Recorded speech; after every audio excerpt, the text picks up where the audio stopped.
Em nosso encontro de hoje, falaremos sobre como ajudar alguém que está sofrendo a dor do luto. Quando estamos perto de uma pessoa que sofreu uma perda, às vezes ficamos com receio de provocar mais dor e sofrimento na forma de abordá-la. Ficamos cheios de dúvidas e sem saber como podemos ajudar.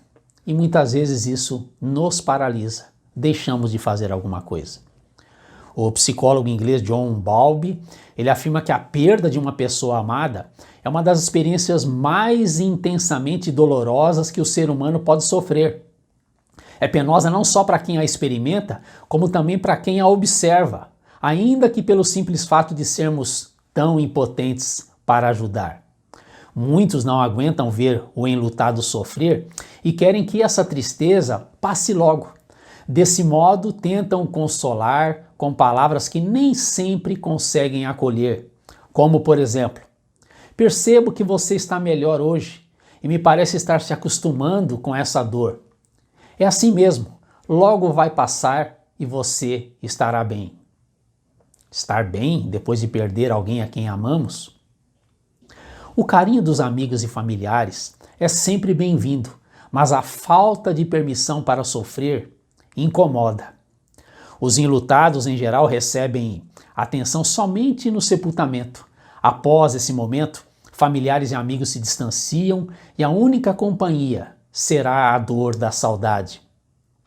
É de suma importância buscar algum tipo de aproximação, pois os enlutados sentem necessidade de consolo e de abraço.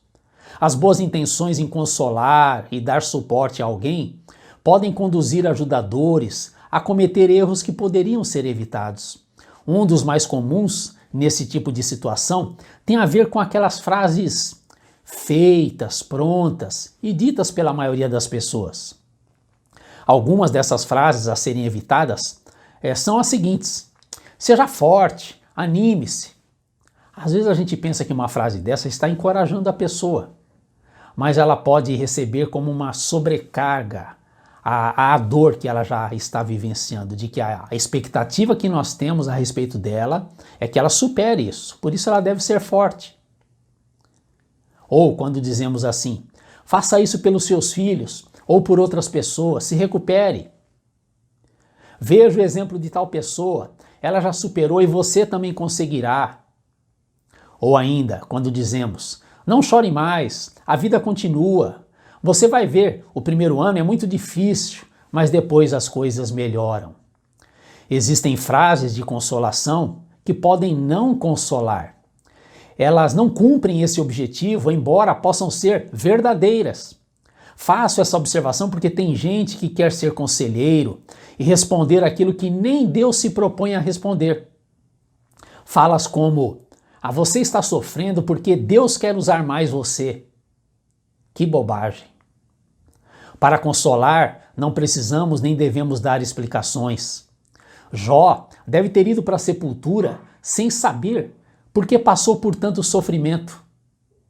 Desse modo, não queira dar respostas do porquê do sofrimento e nem dar explicações sobre aquela morte específica. Ao consolar alguém, tenhamos muito cuidado com aquilo que dizemos. Se alguém se suicida, não dá para dizer para os familiares: foi a vontade de Deus. É fora de contexto ainda dizer para aquele que enfrenta um luto: Deus prova aquele a quem ama. Infelizmente, há outros discursos vazios, como por exemplo, dizer a um viúvo que agora terá que cuidar da casa e de seus filhos pequenos: Deus quis assim, a sua esposa está melhor com Deus, pois a vida aqui tem mesmo muito sofrimento. É uma frase que não consola e ainda gera raiva. Pense em alguém que, querendo confortar, fala a pais que perderam um filho pequeno: Deus ama tanto aquela criança, o filho de vocês, que Deus a quis mais perto dele. Ora, é melhor não falar nada. Outra frase que desconsola é: percebo que você está melhor hoje e me parece estar se acostumando com essa dor. É assim mesmo, logo vai passar e você estará bem. Sim, as intenções de consolo podem ser sinceras e solidárias, mas é fato que há momentos nos quais precisamos ir além, mais a fundo para compreender o quadro maior da perda. Frases como: nós estamos chorando, mas o céu está em festas hoje, com a chegada desse guerreiro vitorioso lá. Isso não consola nada, penso eu. Você está melhor. Estou orando para você ficar melhor. Melhor? Como? Meu filho morreu e terei que me acostumar sem ele. Aqueles que sofrem a dor da perda geralmente não apreciam quando lhes perguntamos se eles estão bem. É uma pergunta que incomoda, afinal, como estariam bem quando convivem com a falta de alguém e a dor da saudade sempre presente? Ela foi para o céu e o sofrimento dela acabou. Diante dessa fala, eu já escutei enlutados nos dizerem: pois é, o sofrimento dela pode ter acabado, mas o meu, agora sem ela, é um sofrimento que começou e que parece não vai ter fim tão cedo.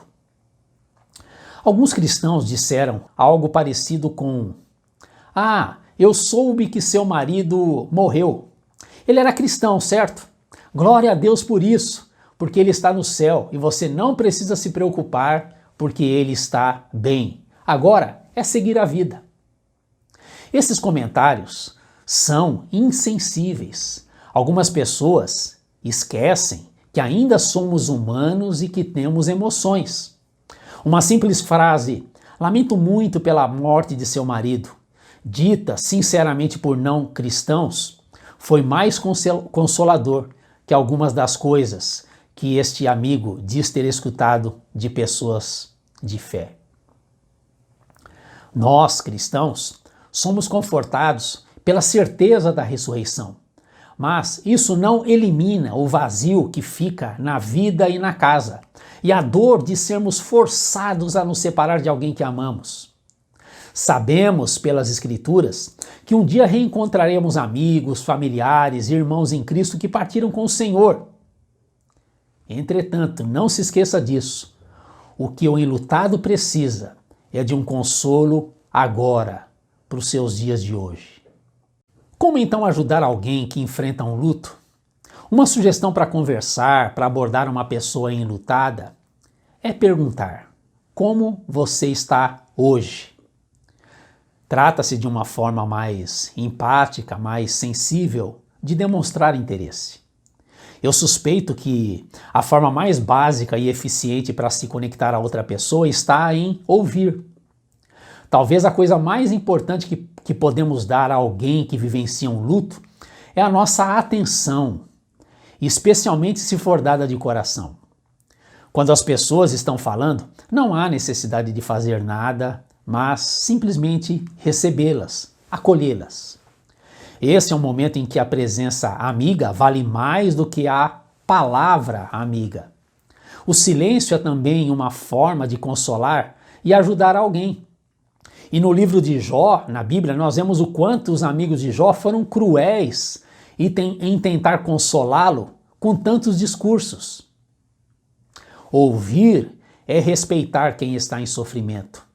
Na maioria das vezes, uma companhia, mesmo que silenciosa, que saiba ouvir e oferecer o ombro, é muito mais valiosa que muitas palavras e conselhos sábios. Tenha então disposição em escutar a pessoa entristecida pelo luto. Não pense assim quando você for pensar numa visita, num telefonema. O que é que eu vou dizer? Pense nisso, como que eu posso escutar essa pessoa, estar ao lado dela, talvez apenas escutando-a e em seguida lendo um texto da Bíblia e orando por ela, é uma ajuda muito importante que você está prestando a ela. Uma pessoa enlutada geralmente quer ter espaço na vida de outros para contar recordações que marcaram. Então permita que a pessoa expresse seus medos e preocupações sobre como pensa que prosseguirá a sua vida. Levar a outra pessoa em consideração é ainda mais importante do que entendê-la. Esse gesto, essa postura, transmitem acolhimento mesmo quando faltam palavras. Ao dar suporte a uma pessoa que perdeu alguém pelo luto, não tenha medo do choro e nem mesmo do silêncio dela. Aquele silêncio, na verdade, está fazendo um barulho ensurdecedor, que ela está em profundo e intenso sofrimento. A Bíblia diz, na carta de Paulo aos Romanos, capítulo 12, verso 15, que nós devemos chorar com os que choram. Para isso, precisamos ser cautelosos sobre as nossas formas de cuidado e de consolo. Vamos a seguir compartilhar algumas orientações bem simples e práticas. Primeiro, eu diria, é muito importante respeitar as reações das pessoas diante da perda, pois alguns choram desesperadamente, enquanto outros não derramam uma única lágrima, o que não significa que não estão sofrendo. Há quem tenha a necessidade de visitar o túmulo praticamente uma vez na semana, e há outros que não querem retornar para lá nunca mais. Em certa conversa recente com pais que perderam um filho jovem, a mãe nos dizia que ficava folheando um álbum de fotografias como um modo de atenuar a dor e matar um pouco a saudade. Já o marido, que participava da conversa, relatou que vinha sofrendo muito e não suportaria ver uma única foto do seu filho, pois começaria a chorar. Uma das fases de grande sofrimento é após o funeral, nos dias e semanas que se seguem, quando todos que ali estavam presentes se vão para seguirem as suas vidas. Há enlutados que apreciam se sentir acompanhados, receberem visitas, enquanto outros preferem ficar só e precisam de privacidade. Enfim, cada um tem o seu jeito de aliviar a dor.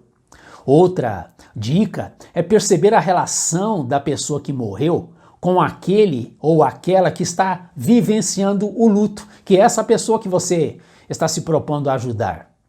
Então, algumas perguntas nos ajudam a tentar medir ou dimensionar essa dor. Perguntas como: quem é a pessoa falecida? É o pai? É a mãe? É o filho mais velho ou o caçula? Tratava-se de um filho único?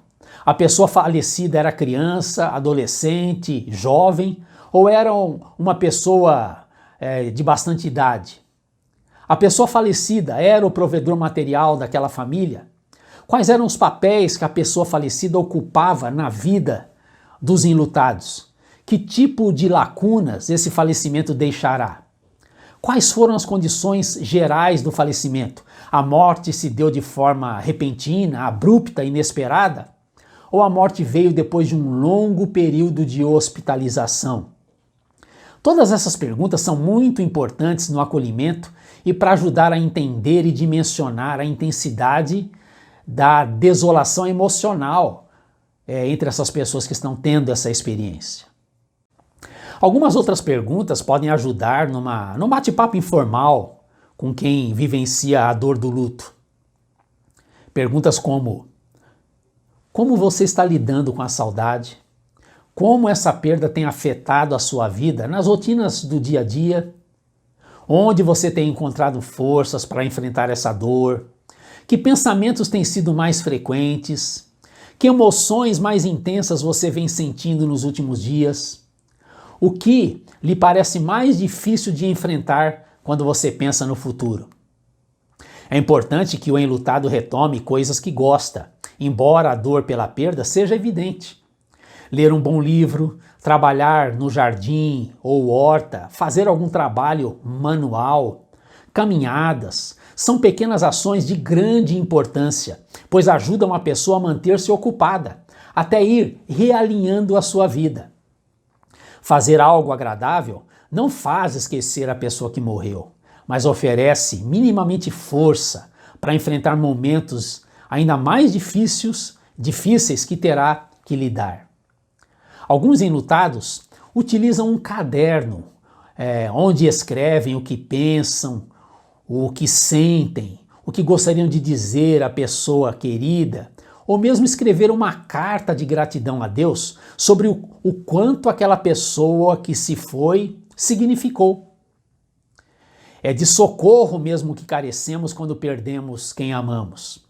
É de colo, abraço, mas também de intimidade com Jesus, aquele que venceu a morte.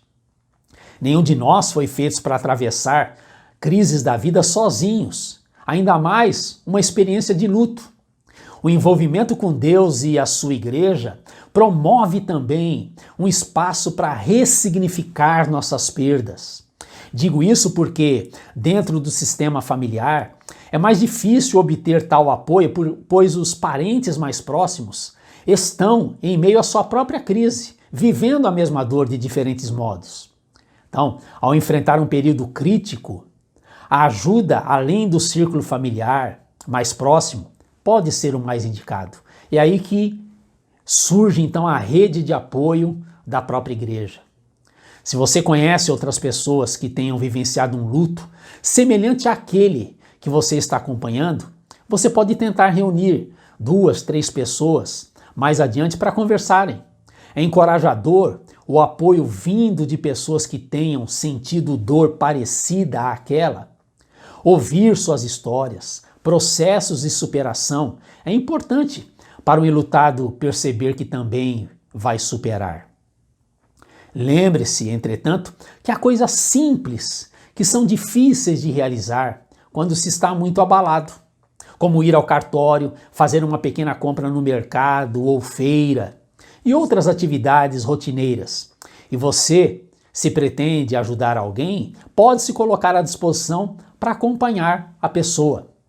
É importante destacar também que as coisas que aqui temos falado sobre luto não são suficientes para descrever a reação de todas as pessoas em todos os contextos, de forma alguma.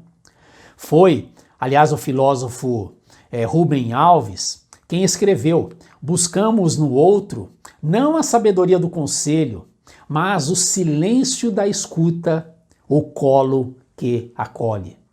Se você deseja ajudar alguém entristecido pelo luto, se propõe a viver essa experiência junto com essa pessoa. As maneiras de ajudar são muitas e, ao mesmo tempo, uma só. Será aquela que a pessoa escolher. Portanto, para ajudar um amigo, um irmão da igreja, pode ser útil você perguntar-lhe, a ele, a ela, como quer ser ajudado ou ajudada. Deixe que a pessoa enlutada aponte o caminho a percorrer, pois apenas ela sabe o que é melhor para si. E caminhe junto, ao lado dela. Bom, deixa eu terminar essa nossa conversa aqui com uma história bem apropriada para o nosso tema. Ela é narrada pelo psicólogo norte-americano, cristão, Dr. James Dobson, no livro A Criança Voluntariosa, que é um livro antigo, de 1981. Ele conta ali a história de um homem que pilotava seu pequeno avião em direção a um aeroporto do interior. Ao chegar a seu destino, notou que o dia estava escurecendo e quando ele foi aterrissar o avião, não conseguiu ver nada na semi-escuridão embaixo. Seu avião estava com os faróis sem funcionar e não havia ninguém no aeroporto para orientá-lo. Foi ficando cada vez mais escuro e o piloto circulou por horas, sabendo que a morte chegaria a qualquer momento quando o combustível terminasse. Até que um milagre aconteceu.